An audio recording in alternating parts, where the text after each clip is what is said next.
Welcome to Pass the Mic podcast, a production of Econoc Studio and music by Benjamin Schled. My name is Virginie Glanzer and I'm your host with a million questions. If you're tuning in for the very first time, Pass the Mic is a podcast where we share different perspectives on specific topic, not only to help us expand our understanding of the world, but also to explore new ways of looking at it. In this special summer series, we're shifting from our usual unscripted group exploration to one-on-one interview.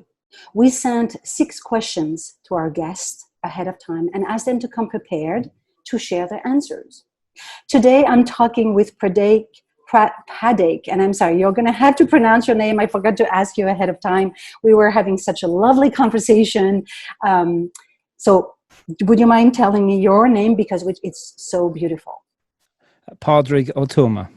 Pádraig or Tuama, and we could have a conversation around the origin of your name, about one of the most iconic, so we're going to be discussing one of the most iconic and fascinating idea in history, an idea so strong it can change our world in crisis, love. Before we begin this conversation, let me introduce you to our speaker. Pdraig Tuama is the host of Poetry Unbound from On Being Studios. He's a poet and theologian, and his work centers around themes of language, power, conflict, and religion. From 2014 to 2019, he was the leader of the Corrymeelin community, Ireland's oldest peace and reconciliation community. Pdraig's published work incorporates poetry, such as Reading from the Book of Exile, Sorry for Your Trouble, and theology, daily prayers. And I think you have an upcoming book called Borders and Belonging, which is scheduled for November 2021. That's right. Wonderful. Nice research. Yes. Well, Pdraig, thank you for being here and welcome. My pleasure. Thanks for having me. So I usually start this short interview by bringing up some context.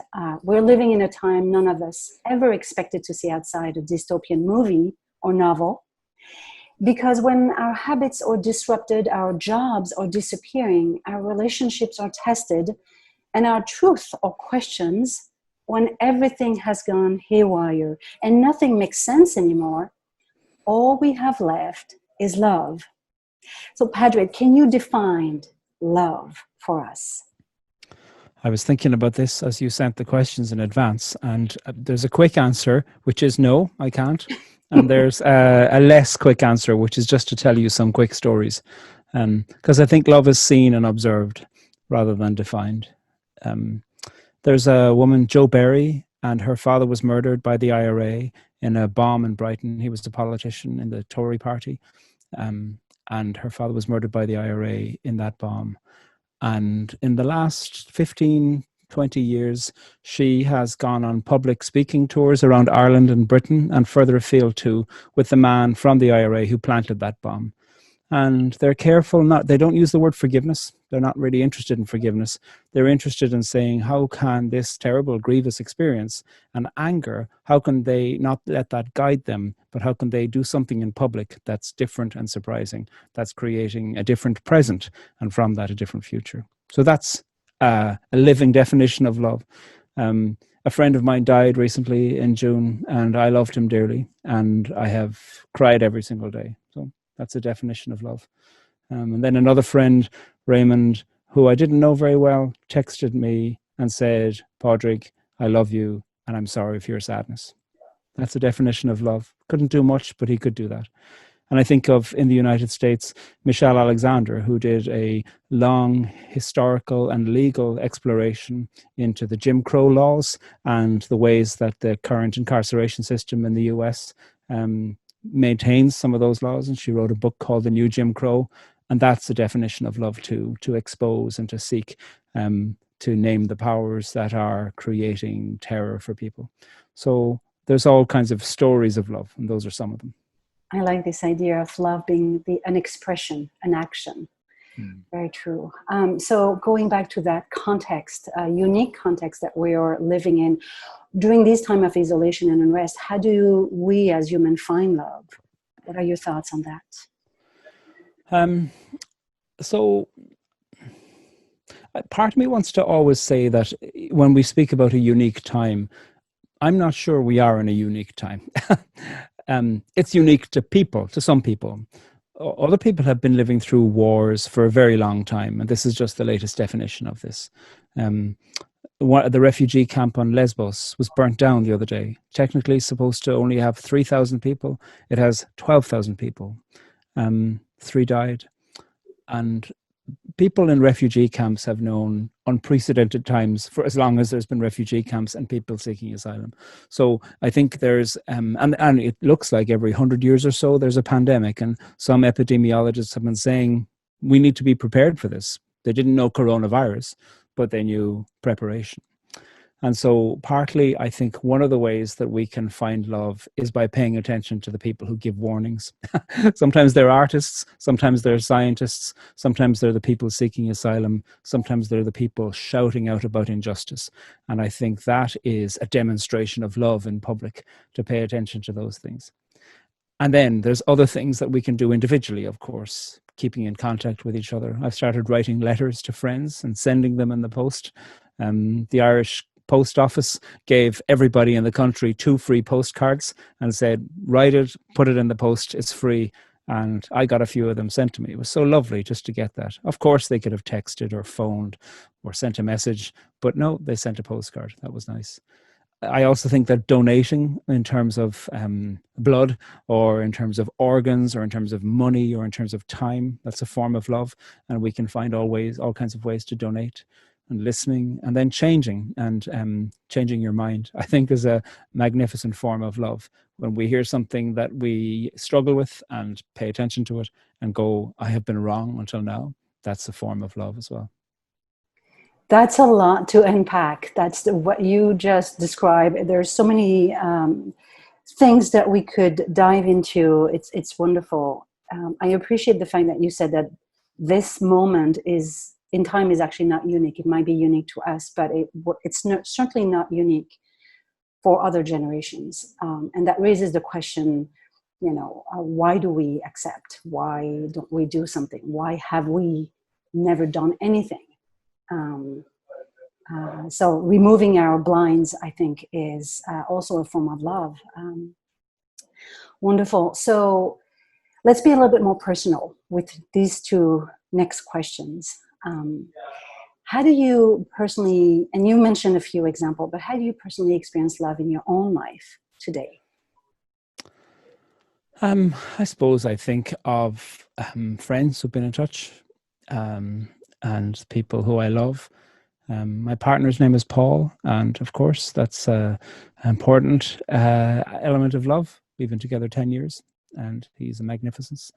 We share a lot of love for stories, and we have little routines and habits, and then also the need to find space apart as well. I think people who've been together for a while realize that the quality of your time together is nurtured by, being able to sit quietly and read for an evening too, without always having to talk. So love is spoken, and love is done, and love is made, and love is also silent at times, and all of those different things. So we have great love there. Strangely, during lockdown, because I have been staying in the same place for months and months, like lots of people, and I have for 20 years traveled for work. I have always been moving around, so strangely, I have found great love in looking at birds, small birds all around, and I feed them, and it feels so small and silly. But I feel like it's important too. And I think that's an interesting thing to think about, the small things that are important. And the birds are small things, and they're important. And of course, to pay attention to birds is to pay attention to trees, is to pay attention to shelter, is to pay attention to oxygen, is to pay attention to the earth. And what does it mean to be present in a world where there are fires burning and strange times of climate change? And for me, I'm always interested in how the small is a little window into the big. And for me, a deepening love of the birds. I had never disliked them, but I now know the names of them.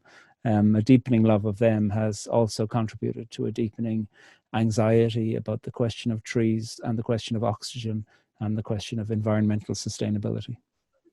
So love is, as you pointed out, it's not just action and expression, but it's also a way of nurturing ourselves. Yeah, totally. With ways that, Yeah. or I mean, perhaps unique, like the birds for yeah. you. Yeah, I don't think I can get through a day really without reading poetry or writing poetry. For me, the presence of poetry in my life has been a reminder of the power of language and what you can do with your imagination, and what typical words can do when they're placed in certain truth-telling or artistic combinations.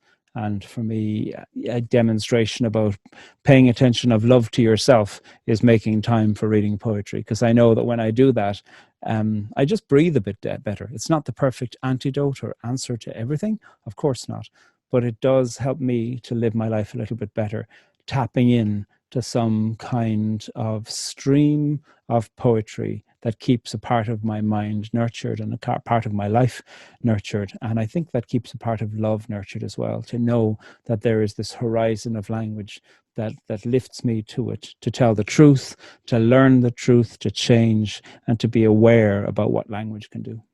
Right, right. Yeah. And I want to spend time on this, on your work and how poetry empowers people, connect them to love. But before that, let's go back to your own experience. And can you share the biggest act of love that you've witnessed personally? You know, you had sent me that question in advance, and I found myself trying to think about what I kept on stumbling over biggest, because sometimes a really small thing is really important as well. Mm-hmm. So a friend is visiting at this week, and we're writing together.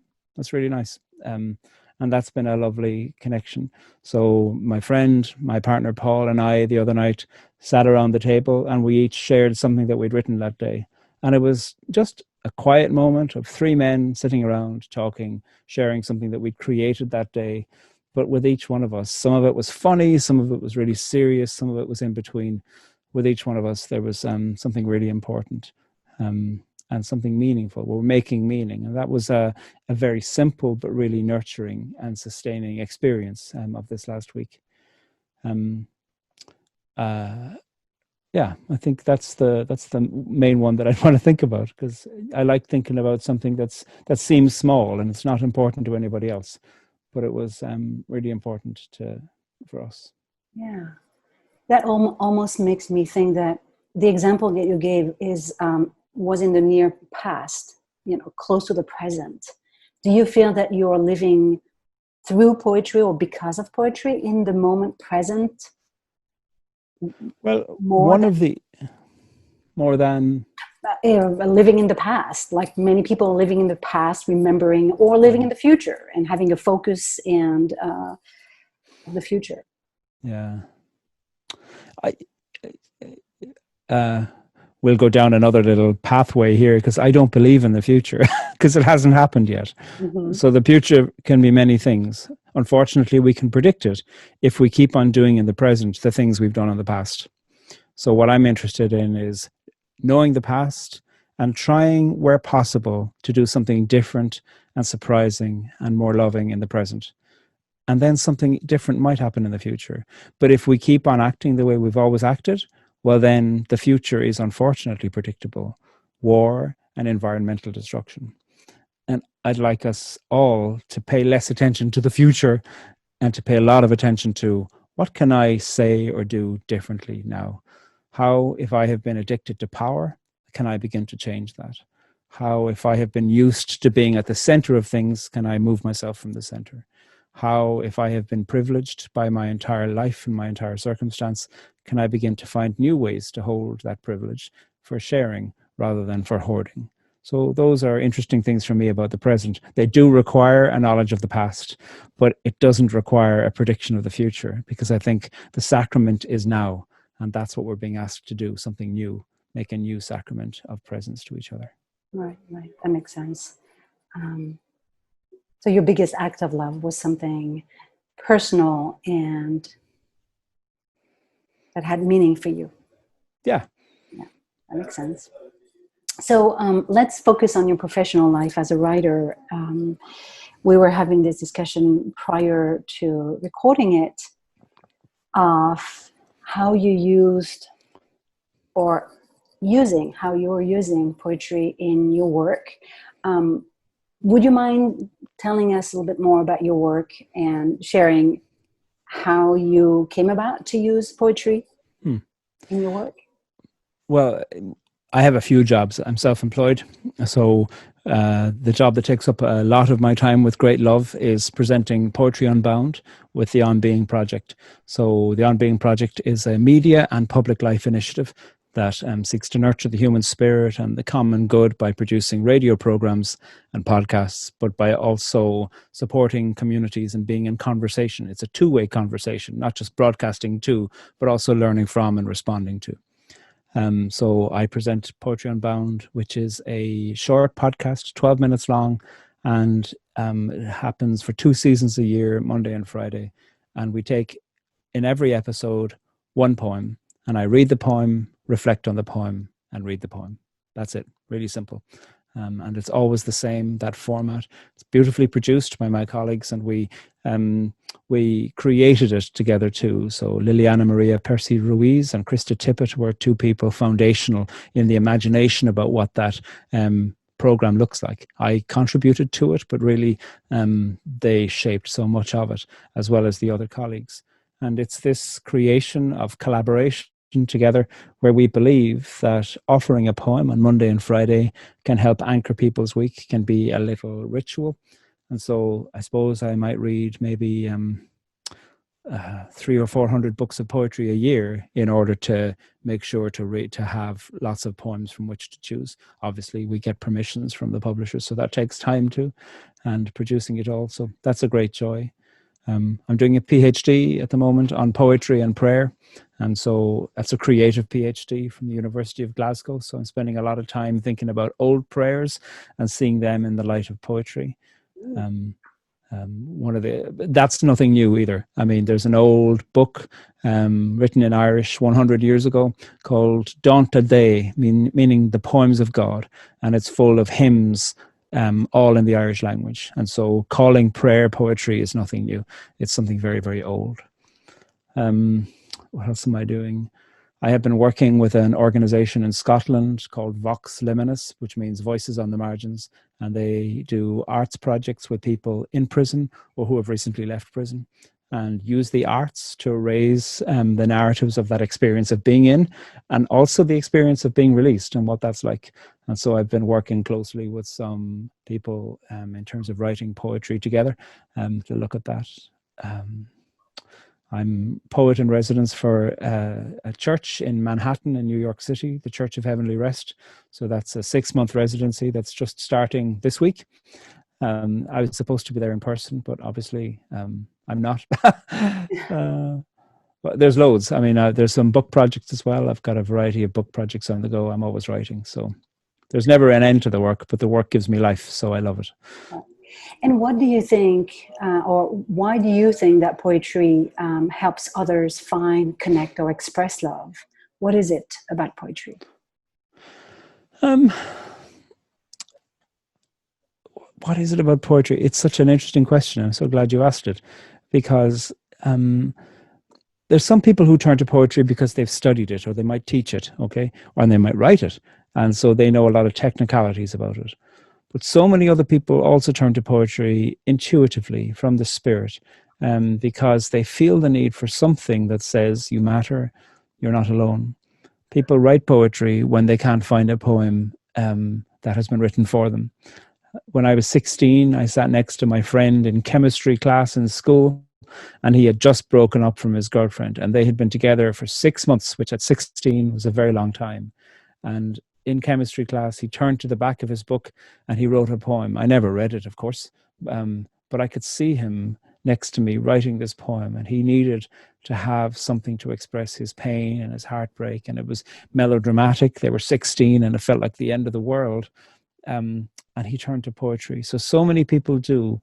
I think maybe because we're looking for a language that can have both truth and lament and promise and pain all in it there together, and poetry does that. And to hold it together in form or some kind of music, I think there can be a lullaby or balm nature that can help us there, or it can also help us to rise up, to be focused on something, some injustice that's happening. So I think we turn to poetry like we turn to all the arts, for some kind of echo, for some kind of noticing, for some kind of desire that the mark making we make, whether that's a poem we write or a hand on an ancient wall in a cave, we want to say we've been here and this is what we've experienced. And we find an echo in making that for ourselves, and hope that maybe some other people, maybe just one other person, maybe a million other people, will also find some echo in that piece of making.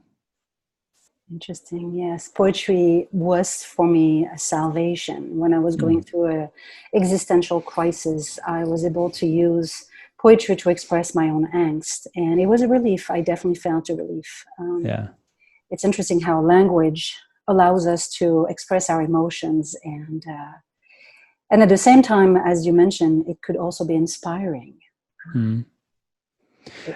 Yeah, Marie Howe is an American poet based in New York City, and I heard her once ask the question, what was the first poem? And she said, probably a mother feeding her child, singing to her child.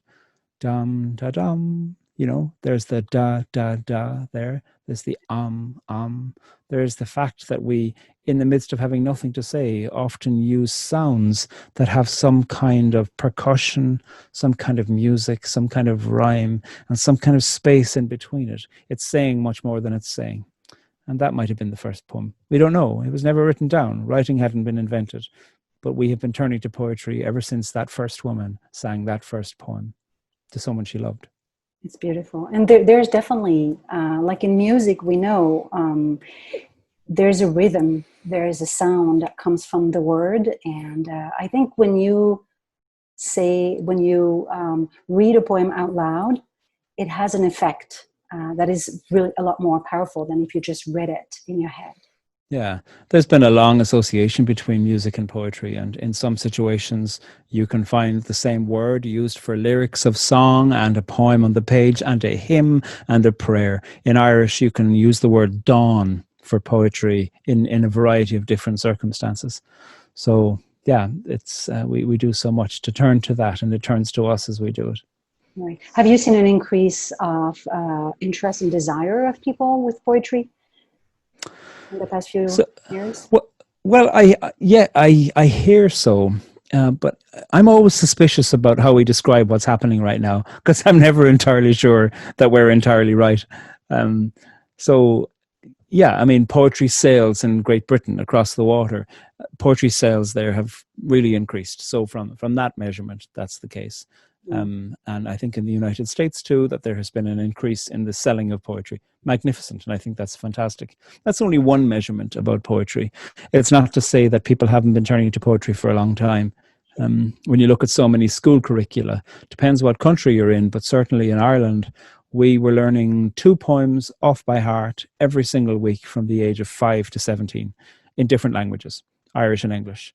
And so that demonstrates the fact that poetry is part of the heart of a politic, as well as a culture and a people and a public. And so when we say that poetry is increasing, I see articles in the New York Times or in the Guardian speaking about that. And I'm glad, because they're indicating a trend, but I'm not entirely sure that poetry has ever gone down. Maybe we're just talking about it more rather than, so maybe that's the case. Or maybe people are having to pay attention to its economic impact because of the profits from publishing houses. So maybe that's why it's in the news. And that's good. I'm delighted. And I'm so glad for publishing houses, the small ones and the larger ones. Thank God for them. They do great work. But poetry is a lot older than the question of its profitability. Sure. I, like in France, being raised in France, I had as a young age to learn 2 poems per week. But having my children in California 20 years ago, I've never heard them learn a poem. So I don't know if it's Europe versus America, but they were not reciting. And I remember clearly, like you, we had to learn by heart poetry. Stand up and recite. Yeah. Exactly. Yeah. I've been reading some French poetry lately. Hélène Sixou. I don't know that one. Oh, she's amazing. I Yeah. lost all my And culture. yeah, and Paul Celan also. Hélène Sixou is in her 90s, I think. She's amazing. She's a philosopher and a theater writer and a poet and a critic. She's amazing. Interesting. Yeah, and perhaps if we see an increase of interest in people's, it might also, and that's just me applying some meaning, but it might just also be a reflection of this stressful time, and we're trying to find ways to alleviate this stress, those fears. Yeah. And as you said, poetry is a way to express our emotions and be inspired. Yeah. So interesting. Well, I want to be mindful of your time. And as a way to wrap up this conversation, we'd like to do a little game with 4 questions that were not shared with you ahead of time. I am slightly nervous, Virginie. I need to tell you. You told me about this. This is very easy. So we've got some fill in the blank statement for you to complete. There's no right or wrong answers. So here you go. Number 1, the color of love is blank because blank.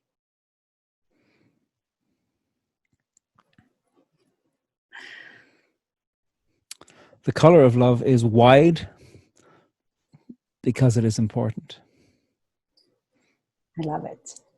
Number 2, and I'm not going to, there's no, again, wrong and right, so no discussion. I'll take whatever you give me. Number 2, I love someone when blank. I love someone when we're around a table, sharing a meal, talking, and deepening our friendship. Number 3, we all think we know what love is, yet when we dive a little deeper, love is not blank. A single thing. Very true. And then we'll end on that final statement. Love is blank. Necessary. Love is necessary. Well, thank you very much, Pdraig, for sharing your personal view on how your work brings more love into the world. It was wonderful and makes me want to go back to poetry, discover some of the author that you mentioned, and listen definitely to the On Being podcast, which, as you said, who wouldn't want to have a weekly ritual with poetry? Begin and end your week. How amazing would that be? Oh, thank you. Yeah, it's such a pleasure to meet you. Thank you.